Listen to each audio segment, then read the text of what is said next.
Today I'll be teaching you all the settings in Natro Macro, and I guarantee by the end of the video you will understand all the settings. Without further ado, make sure to like and subscribe if this turns out helpful. Let's get straight into it. The Gather tab is the most important tab, as here you choose your main field you want to farm in and the pattern. You can choose up to 3 different fields that the macro will cycle through farming for you, but prioritizing one field is the smartest way to go. Drift comp or field drift compensation is a way to stop your character from drifting out the field. It only works if you have the Supreme Saturator. If you don't have the Supreme Saturator and are experiencing field drift, either buy it or turn off field drift and set your pattern to corner X snake. Talking about the pattern shape, here you can easily change your pattern. The most common ones are ELOL, corner X snake, and super cat, but feel free to test out any of these. Next up, we have the length and width. This is another thing you can test out yourself, but simply the length just changes the size of the pattern, which XS equals extra small, medium equals medium, and so on. So basically the length just changes the size of the pattern, which is pretty much just the distance it travels in the field. As for width, it pretty much is how many loops it makes before returning to its original starting position or your sprinkler. Now onto gather with shift lock. I think it's pretty self-explanatory, but it simply just activates shift lock while gathering. Next we have invert controls. So basically if your pattern originally goes up or left and you turn invert on, it will instead go down and right. Rotating camera changes the direction your camera faces while gathering. Your minutes and pack percentage work together to decide when to reset or return to hive. When gathering, once your bag has filled to the percentage that you have chosen, by the way, it's best to keep it on 95%, it will return to hive. If it doesn't reach that percentage once the time you put is up, it will return to hive. To hive by, you can simply change to walk or reset. Resetting will make you lose your pollen in your bag, but walking to hive takes longer. Finishing with the gather tab, we have the sprinkler start location.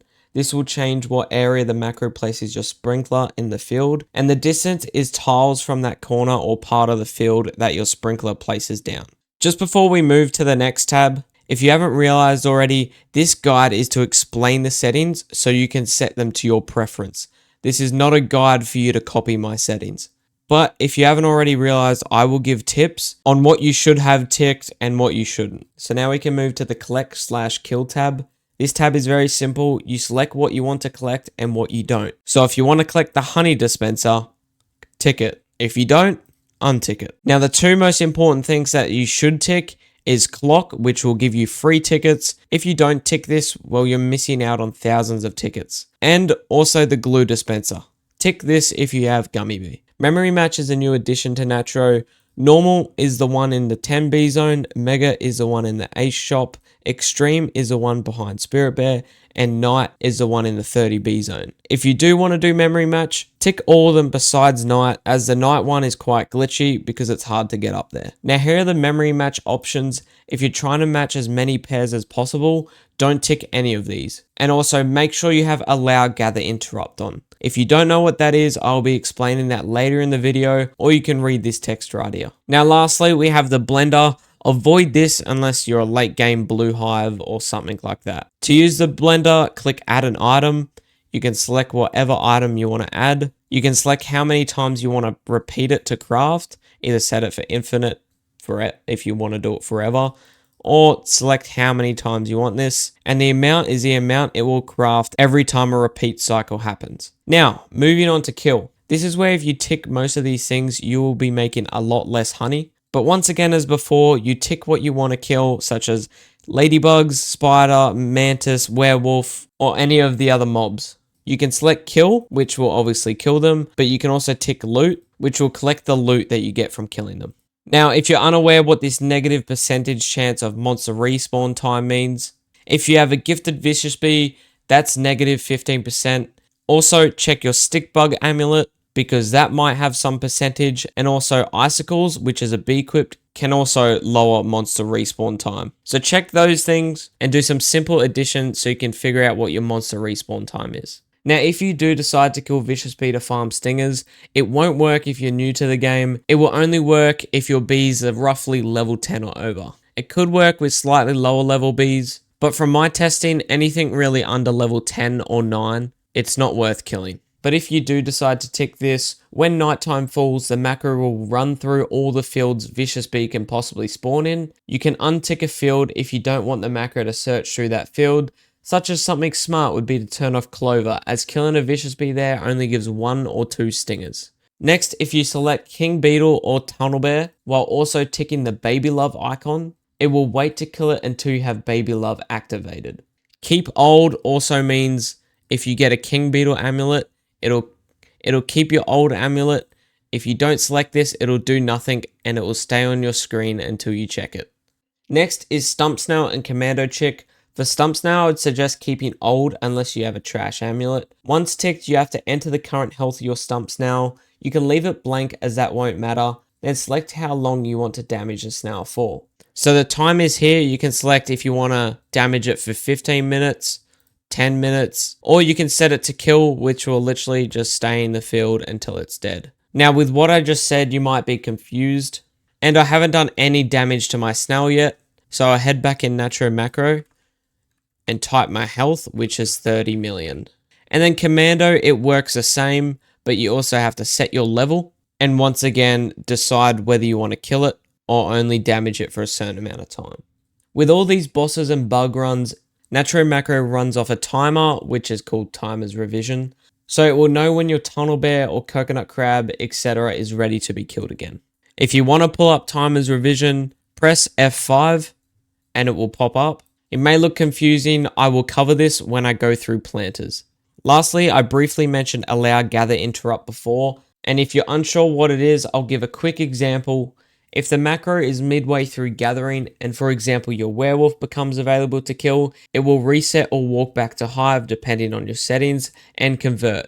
Once it's done that, it will kill the werewolf. If Allow Gather Interrupt was off, it would have waited till the end of the gathering to then convert and kill the wolf.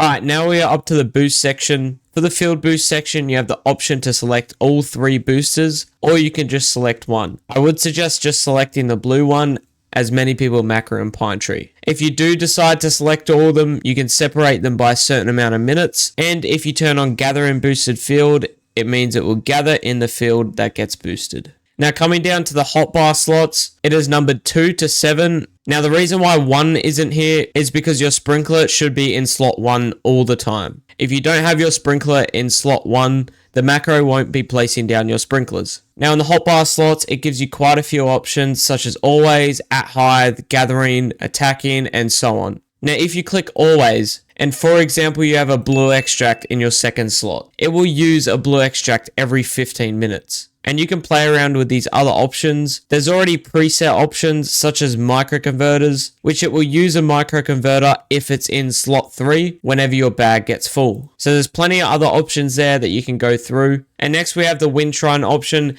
It's similar to the blender. You simply add the item and then select which item you want. You select if you want to repeat it infinitely or a certain amount of time and how much you want to donate each time. And then once that's sorted, click add to slot 1 and it will donate to the Wind Shrine. Now if we come down to stickers, you can activate this. If you don't know what this is, it's the sticker stack in the 15B zone. You can either have the timer on detect or you can manually set the timer. I would suggest having it on detect. Now you can change your item to be stickers, tickets, and stickers and tickets. This means if you have it on stickers, the macro will donate all your stickers to the sticker stack to get a boost. If you have it on tickets, it will only use tickets to get the stack boost. If you have it on sticker plus tickets, it will use all your stickers and then move on to tickets. If you don't want to use your hive skins or your cub skins, unselect them. There's also the sticker printer, which every hour it will donate an egg to the sticker printer. You can do pretty much any egg type besides gifted, but that's pretty simple. And lastly, before we move on to the quest tab,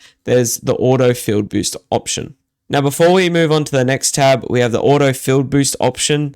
There's already plenty of exclaimers of what this does, but simply once you click activate, there'll be a warning which gives you another simple explanation, and you can select if you want to use dice, glitter, and free field boosters.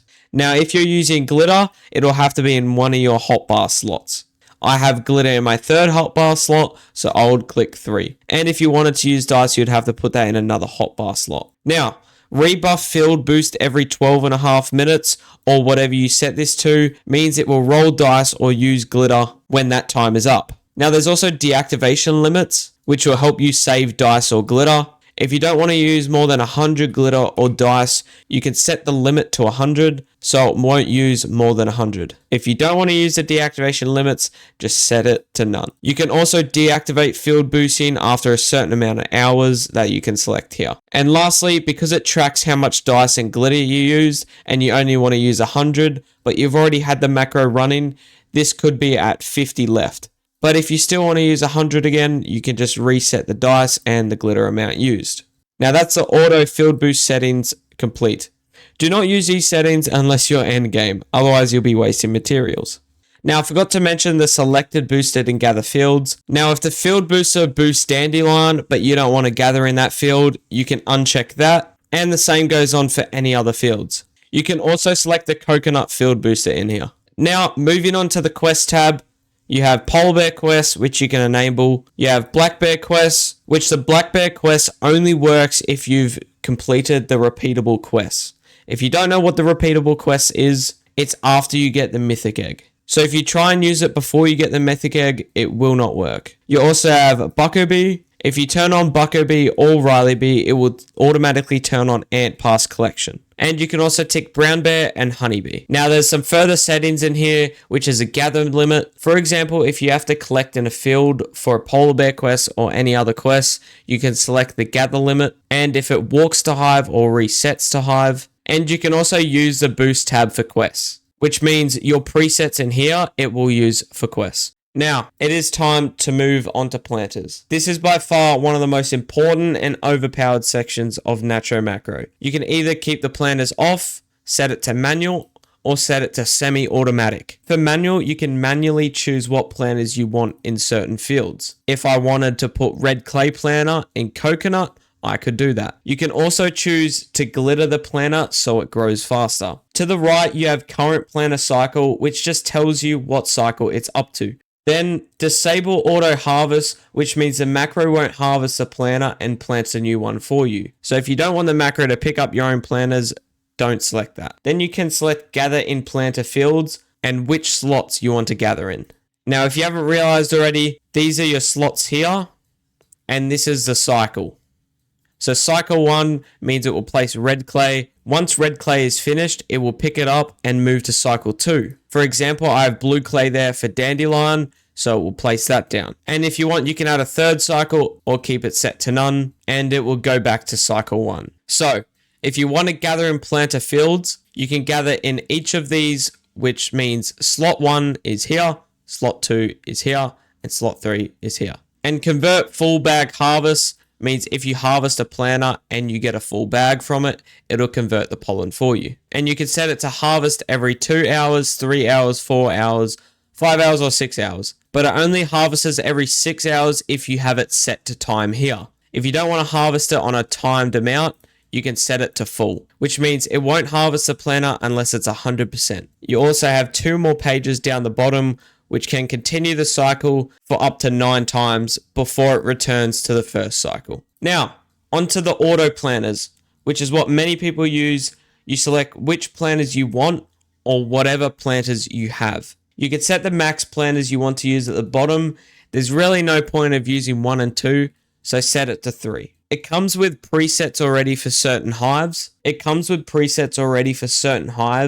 it comes to the nectar priority, but you can manually choose which nectars you want or don't want. As you can see here, I can select nectar 5 to none, satisfying to none, or I can just change these around completely. And also you can select the minimum percentage you want the nectar to go up to. Below this, you can also change the hours you want the planters to harvest. You can either set it to full grown, which like mentioned before, it only collects a planter if it's 100%. Or you can select it to auto, which will automatically adjust the time depending on the planter. Only gather in planter field will ignore the main tab gather settings and only gather in the field a planter is. And also gather field nectar sipping is a bit different.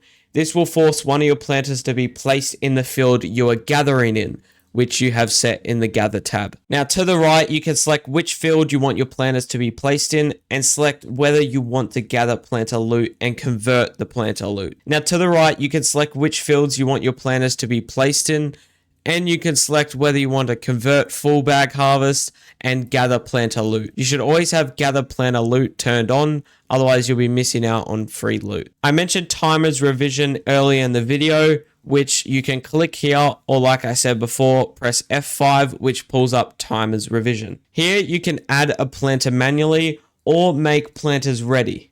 You can also remove or add hours until your planters will be harvested. Now this doesn't just apply to planters, it also applies to the wind shrine and also the blender.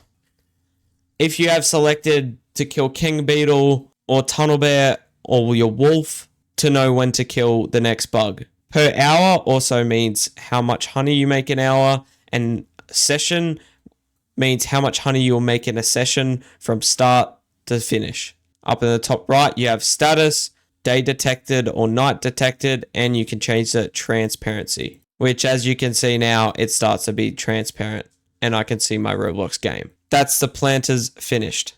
Moving on to status. Alright, before we move on, I just want to quickly show you a tip that I didn't actually mention when I was recording before. In the future, your planters will probably end up changing to 2 or 1 automatically. And this is most likely because you manually placed your planter down somewhere. But because for some reason, if you look in timers revision, the macro still thinks your tacky planter, for example, is in stump field, when you may have already harvested your tacky planter it placed down manually. So if you've done that and put your planter down somewhere else, it won't be able to place down a third planter, which means your max planters will change to 2. Now simply to fix this, all you got to do is head into timers revision and press clear. And then you set your max planters back to 3 and you can start again and it should place down your planter. Here you will have your status log to see what the macro is doing. It can be useful for observing your macro on your phone or just trying to figure out what your macro is doing to resolve an issue. You can reset the overall stats and connect the status log to Discord to see the status on your phone. I have a separate video to set that up, which is linked in the description, or it will be at the end of the video. Lastly, before we move on to the settings, you can reset this information such as your runtime, how many bugs you've killed, and so on. If you click reset, everything will go back to 0. Now moving on to settings. This is another tab that must be correct or your macro will not work. You can change the GUI theme to look different, but the default one is Mac Line 3, which is the one I'm using now. You can also change the transparency, and you can turn on always on top. When ticked, it will mean Natro will still be seen when you're in your Roblox app. So for example, if I click into my Roblox, I'm now playing in Roblox, but Natro macro is still there on my screen. If I have it off and I click into my Roblox, my Natro goes away. Now, your hive slot. Your hive slot has to be correct, otherwise your macro will not work. Currently, I'm in the 6th hive slot, so I would set mine to 6. So the hive slot closest to the red cannon is 1, and then 2, and then 3, 4, 5, and 6. And then next, you type in how many bees you have and wait a certain amount of seconds after converting. If you set this to 5, once you're finished converting, it will wait 5 seconds until you start moving again. You can reset your field settings and also all of your settings down here if you really have to. You can change your key delay, which pretty much just means how many milliseconds it takes to press one key, then another. 20 is usually fine, but if you don't have a great PC or you are laggy, try putting this higher. Anything under 200 doesn't make it much slower at all. Next, we have a connecting option. Just in case your Roblox disconnects and you need to join back, you can put a private server link in. As you can see here, that's what I've done. It may not work if it's a share link, but it will tell you how to fix that if that occurs. Next, you can select the join method to be deep link or website. Deep link is much better, so just keep it at that. And you also have a test reconnect up here. If you press this, it will leave the server and rejoin again. You can also set a certain amount of time where it will automatically reset. Natro So Broke is kind of a funny thing they added in. If you click on the description here, it says enable this to have the macro say Natro So Broke in the chat after it reconnects. It's a reference to elol's macro, which types in elol so pro. Fallback to public server. If for ever reason the private server link you have in messes up or the server gets full and it can't join, it will join a public server instead. Now, another important part is your move speed. You have to put in whatever your move speed is. To check your move speed, go into your settings in Bee Swarm Simulator. And here, 88.8 is my move speed. But it's not my base move speed because I have haste on. So what I'm going to have to do is wait till my haste buff ends so I can see my base move speed. Now my haste has ended, but I've also got Bear Morph, which gives 24 player move speed. So my base move speed is 37.2. Now I have to put that in because my move speed was incorrect. Move speed correction will reduce field drift so your macro won't run out of the field. And next you have movement method, which can be cannon or walk. That means it'll use the red cannon instead of walking to a field. Select your sprinkler type. For me, mine is Supreme. And like I said earlier, your sprinkler has to be in slot 1. You can also select how often you want to convert your balloon. I would suggest keeping it to always. Now, gather double reset will just reset twice instead of once before converting. Disable tool use literally just won't use your tool when grinding. And announce guiding star will also send a message in the chat and on your webhook where a guiding star has spawned. If you don't have guiding star on your SSA, there's no point ticking this. Now, we've pretty much covered all the important settings in Natro, but there's also Misc and credits. Now, I won't be going through many of these, but they're pretty self-explanatory. It also has an auto-clicker option. So if all you want to do is auto-click, you can just press F4 and it will start clicking. You can change these auto-clicker settings here, and you can also change your hotkeys, which means if you're not a fan of having start and stop as F1 and F3, you can bind this to any key you like. Lastly, we have the credits. Here are all the developers and testers that have all helped to make Natro a thing. And also to supporters, which are pretty much people that have just donated to help support Natro Macro. Now that's pretty much it for this video. Before you click off this video, I hope this guide helped you and you understand everything now.